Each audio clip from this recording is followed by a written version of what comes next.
Today we're going to be replacing the front strut assembly, that's the complete strut, in a 2007 Saturn Vue. If you have any vehicle, year, make and model with front struts, follow along, learn something new and learn how to replace these. Now before I get started, you have a couple of choices here. You can replace the strut itself, which is the portion inside here, or you can replace the complete assembly. Now if you want to replace the strut piece inside, yes, the strut piece will be cheaper, but you will need some extra tools like a strut compressor. A cheap strut compressor will set you back $30–$35, and a more better, more safer one will be around $60. So you ask yourself these questions: do you have the tools? Will you be replacing more struts in the future? If you're looking for a quick switch out, then a complete assembly is pretty easy. You take the old one out, slot the new one in, it's nuts and bolts, it's really easy, and that's what we're doing today.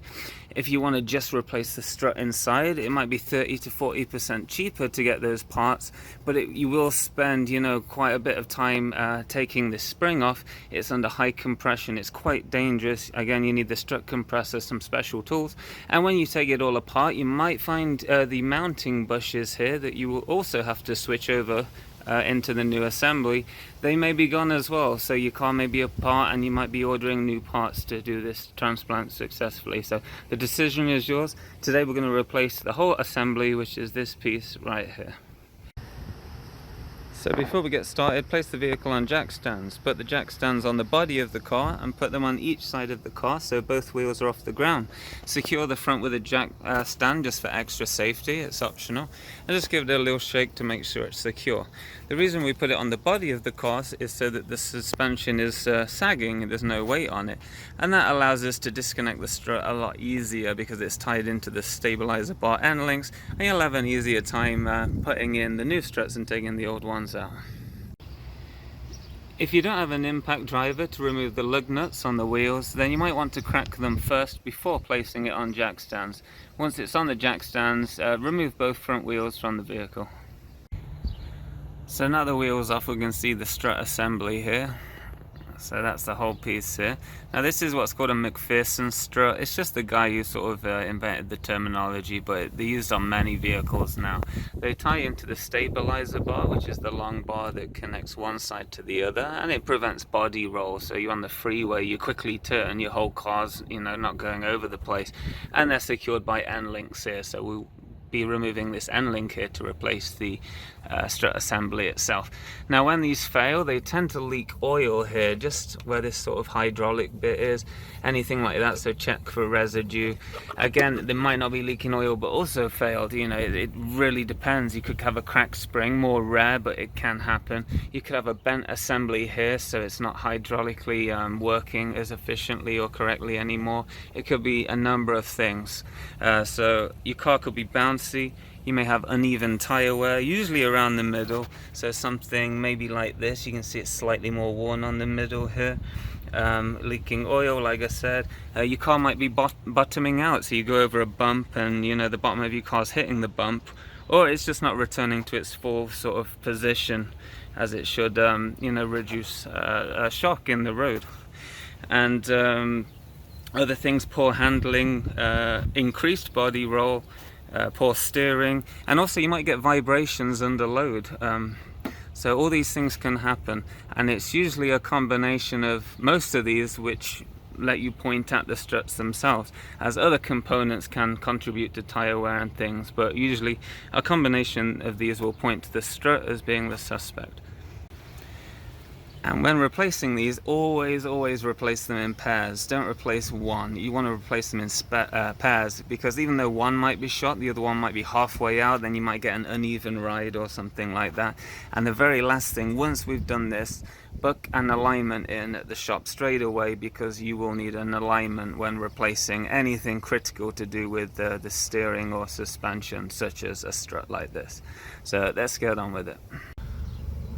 So get a closed end wrench, 18mm, and a number 6 Allen wrench. That will keep the nut still while we rotate the bolt off, and that's how we disconnect the stabilizer end link from the strut.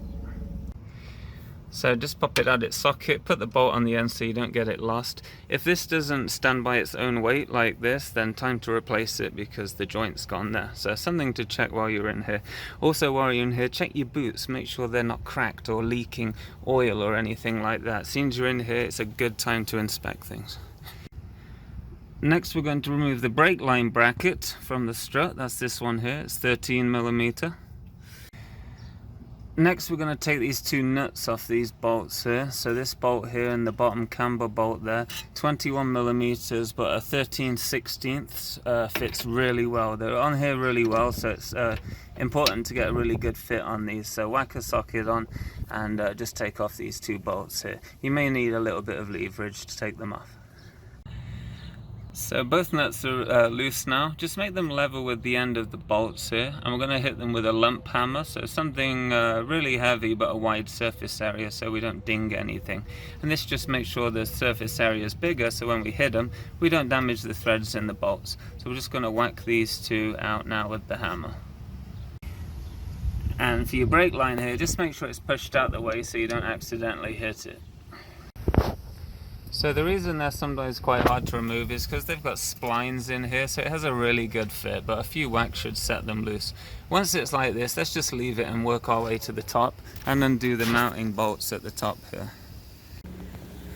So we're at the top here. This is where the strut is actually mounted to the body of the car. There's a 12mm bolt here that also has a Phillips head in here, and also 13mm nuts here, two of them right here. You'll need a deep socket to get past the threads here to undo them. We're going to take out all three. There's no need to touch this nut here.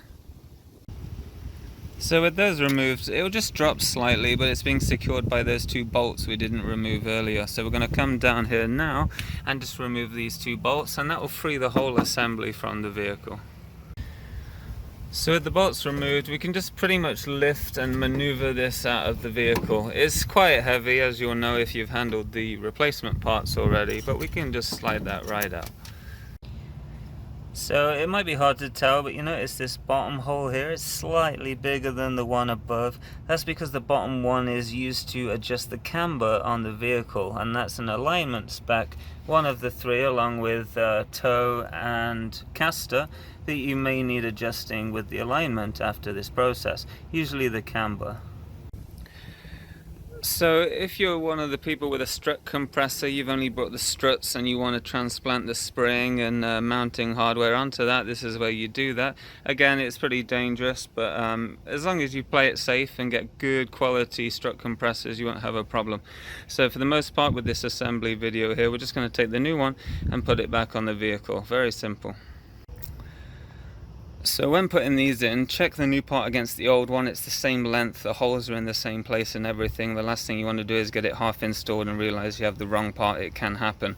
Also, left and right ones are different because the stabilizer bracket here is on the other side, for the other side of the vehicle. So make sure you're putting the right one on the right side of the car. So let's just install this. What we're going to do, we're just going to put the mounting plate up through here, and then we're just going to hop it on this piece here. There's a little nub here which makes that easier, so I'm just going to put that on now so you can see in more detail.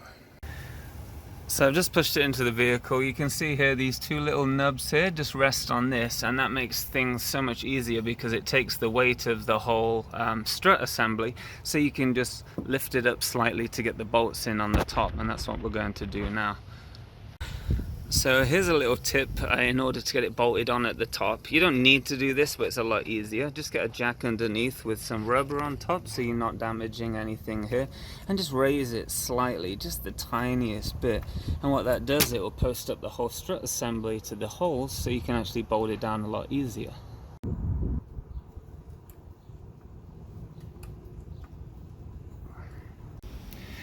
So with the jack under there taking all the weight of the strut for us, we're just going to put these bolts down finger tight.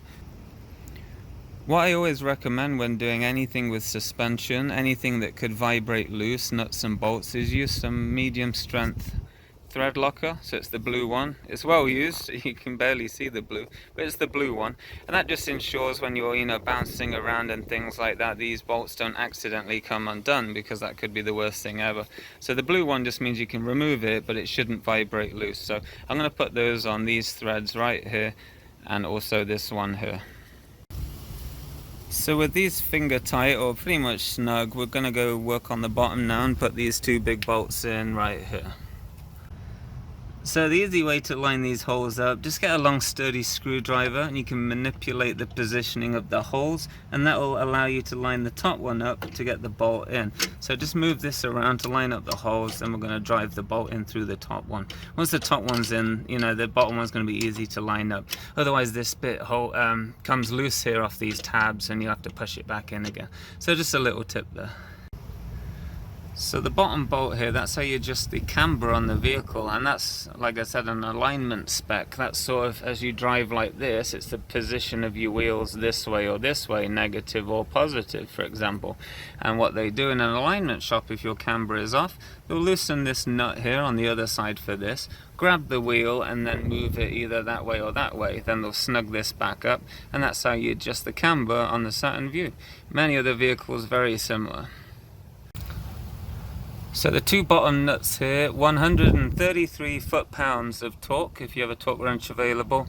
You can use the nuts to drive them through. If you can't whack them in with a hammer, no problem. If you're using thread locker, put them on the nuts right here and yeah, get them done.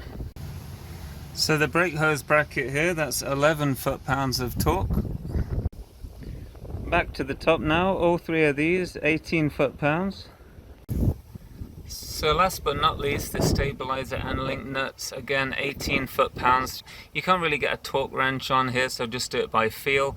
The reason we jack up the car and jack stands on both sides at once is because if you do one side at a time, it puts stress on the stabilizer bar on one side, making getting the stabilizer links through this hole more difficult. So that's why we did it, and that's why we're doing both sides at once.